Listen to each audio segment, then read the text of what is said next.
Thank you, Cian Corla. I just have a number of queries there, and I'd appreciate if the Minister could come back on them. I suppose, first of all, I'd just like to welcome a number of developments in the north side of Cork City over the last few weeks. The Lord Mayor of Cork actually cut the ribbon this week on developments in Knocknaheeny, Blarney Street and Blackpool. And I suppose we also have the potential development of the St Kevin's site as well in the north side of the city, which the Land Development Agency have started plans for as well. So I just welcome that initially.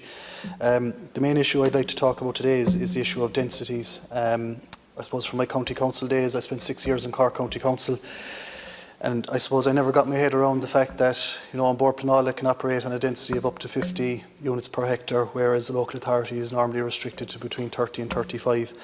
And I suppose I would just ask the Minister whether any review of that has taken place over the last number of months, or if it is something, I suppose, that the next government can look at. I really think that whatever about the merits in a high density or a low density, I do believe that there needs to be consistency. I don't think having two different approaches in terms of local authority planners and then somebody appealing a development to the board and getting two different answers. I can give one case in Little Island, where I'm from, that Cork County Council turned down a specific proposal for a housing development because the density was too high.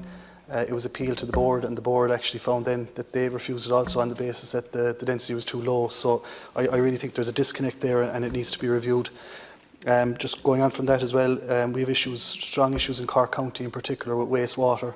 I think approximately 50% of the land that is actually designated and zoned for housing is actually not serviceable by proper wastewater treatment units at present.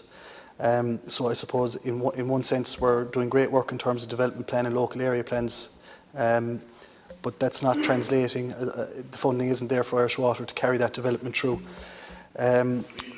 Yeah, I just have one last point I'd like to make, and it's in relation again to broadband. I know Deputy Cahill just mentioned it. We have various villages which are getting new developments. I can just name Corprack as an example in Cork North Central. Brand new estate, over 100 houses. It's great that the broadband has followed the estate, it's serviced, but then the existing residents in that village, they might be 20 metres away from the connection point to where the broadband went in to service the new developments. And again, it's just a lack of joined up thinking there, and there's a disconnect. I think, if we're going to the level of, bringing broadband to a village, I think that, people that are there, that there's a deficit there for them as well that they need to be thought of going forward as well.